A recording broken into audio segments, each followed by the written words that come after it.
Good morning. Now I'm going to read another extract from my novel, Memories Can Play Tricks.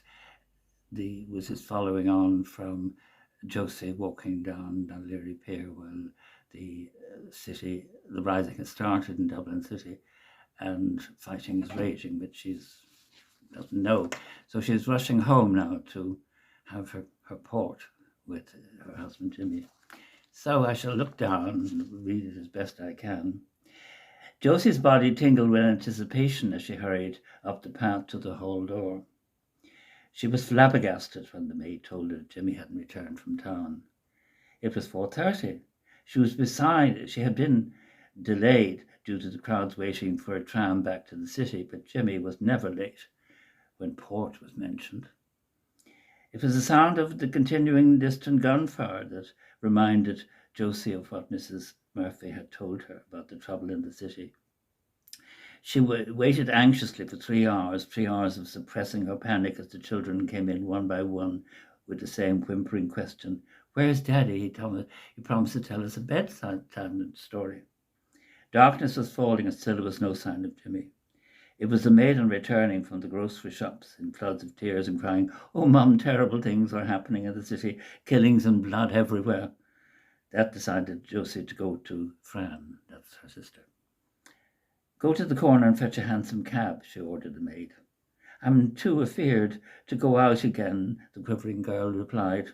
"Go." Josie feverishly pulled the bell on Fran's front door. "You certainly took your time," she snapped as she pushed past the maid. "Where's your mistress?" "In the drawing room, ma'am." Fran looked up abruptly from her embroidery when Josie burst into the room. "Jimmy is missing," she cried, collapsing onto the sofa. "Missing?" Josie barely managed a nod. "Jimmy's missing," Fran called out to her husband Tom. "Missing? How?" he asked, emerging from the breakfast room, an open book in his hand. "He went into town early this morning. I haven't seen him since," Josie sniffed. "He's probably gone to the races at Ferryhouse," Tom said, casually closing the book and placing it on the table. "No, I expressly forbade him to go." Josie heads jerked up, her expression stern. "He's been losing too much lately." "Maybe he's at home now," Fran said. Why aren't you here instead of there?" "I couldn't stand being alone in the house on my own. Can I stay here, please?" simpered Josie. "I left instructions for the maid to tell him to come when he returns. Can I stay, please? The children are with the neighbors."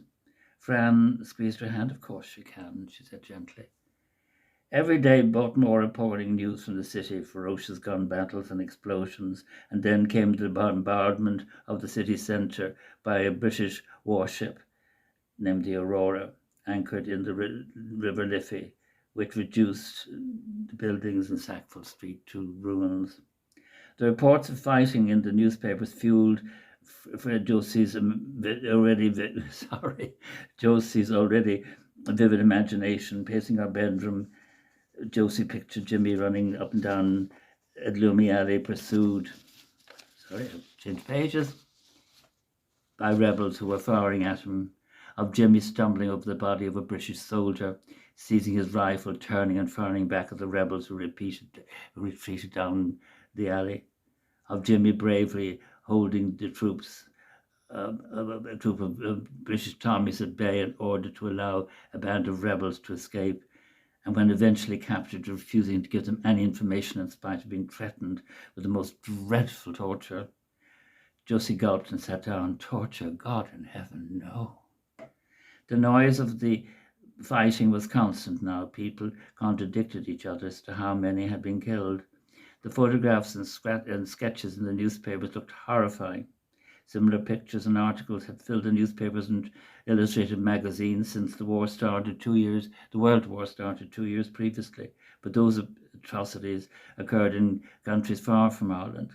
If what the newspapers said was true, and Josie had no reason to believe otherwise, the fighting in Dublin was as bad as that in Belgium and Flanders. That was a sobering thought. Josie became determined now as the reality of her situation dawned on her. Her life would be in ruins if anything happened to Jimmy. She would never find another adoring husband like Jimmy. Not in a million years. Then a more devastating thought struck her. How would she manage financially if he had been killed? No more parties, no new dresses, and as for the children, she couldn't rear and educate them on her own. No, Jimmy couldn't be dead.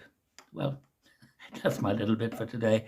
I'm still stumbling over words, but hopefully I'll get used to it. Okay, have a good day. Take care. Bye.